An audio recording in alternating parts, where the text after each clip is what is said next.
عام طور پر روبری یعنی سرقہ بالجبر کو ایک ہی جرم سمجھا جاتا ہے، لیکن تعزیرات پاکستان کے تحت یہ خود کوئی الگ جرم نہیں ہے، بلکہ یہ دو دوسرے جرائم یعنی چوری اور جبری وصولی کی ایک زیادہ سنگین شکل ہے۔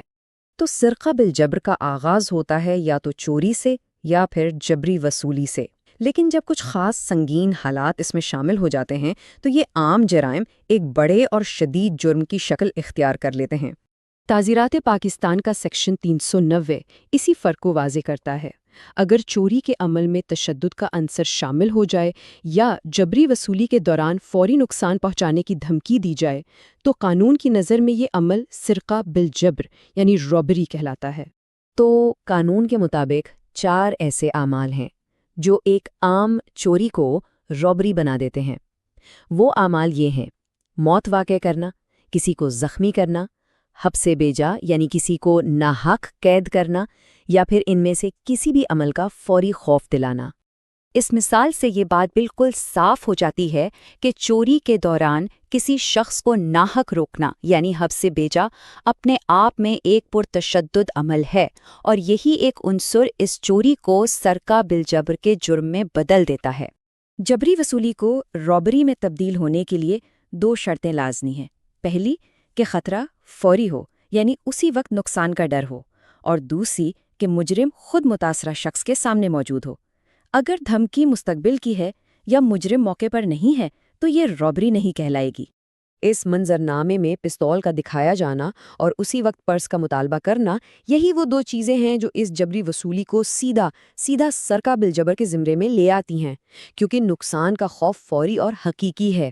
تو پھر کسی بھی عمل کو قانونی طور پر سرقہ بالجبر ثابت کرنے کے لیے کون لازمی اجزاء کا ہونا ضروری ہے؟ آئیے دیکھتے ہیں۔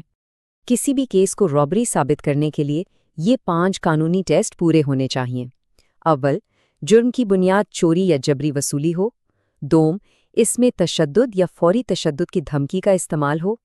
سوم، یہ خطرہ فوری نوعیت کا ہو۔ چہارم، اس تشدد کا مقصد مال حاصل کرنا یا لے کر بھاگنا ہو۔ اور آخر میں، اگر بنیاد جبری وصولی ہے تو مجرم کا موقع پر موجود ہونا بھی لازم ہے۔ اب ہم آتے ہیں ڈکیتی کی طرف۔ یہ سرقہ بالجبر سے بھی ایک زیادہ سنگین جرم ہے، اور ان دونوں جرائم کے درمیان بنیادی فرق صرف ایک چیز کا ہے، اور وہ ہے مجرموں کی تعداد۔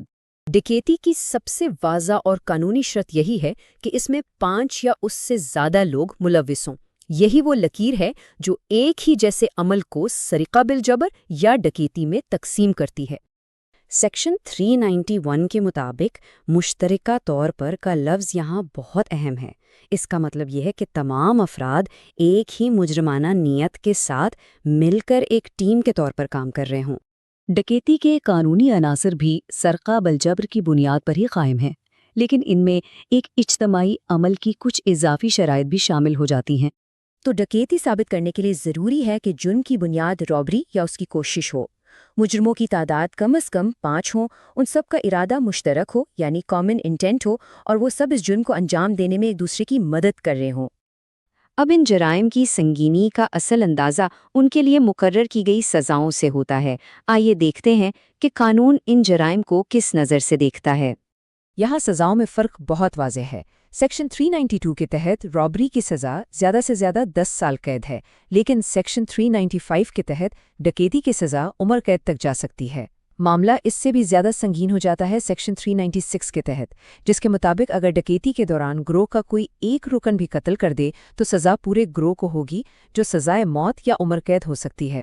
قانون ڈکیتی کو اس قدر سنگین جرم سمجھتا ہے کہ اس کی صرف تیاری کرنا، جیسا کہ سیکشن 399 میں بتایا گیا ہے، یا ڈکیتی کے ارادے سے اکٹھا ہونا، جس کا ذکر سیکشن 402 میں ہے، یہ دونوں اعمال بھی اپنے آپ میں الگ اور سنگین جرائم ہیں، جبکہ ایک عام سرقہ بالجبر کے لیے تیاری کرنے پر ایسی کوئی سزا موجود نہیں۔ یہ ہمیں قانون کے ایک بہت اہم اصول پر لے آتا ہے، جسے کنسٹرکٹیو لائبلٹی کہتے ہیں۔ اس کا مطلب یہ ہے کہ جب کوئی جرم ایک گروہ کی شکل میں کیا جائے تو اس گروہ کا ہر فرد دوسرے کے کیے گئے عمل کا بھی ذمہ دار ٹھہرتا ہے۔ یہی وجہ ہے کہ ڈکیتی کے دوران اگر ایک شخص قتل کرتا ہے تو سزا سب کو ملتی ہے۔ قانون اجتماعی جرم کو معاشرے کے لیے انفرادی جرم سے کہیں زیادہ بڑا خطرہ تصور کرتا ہے۔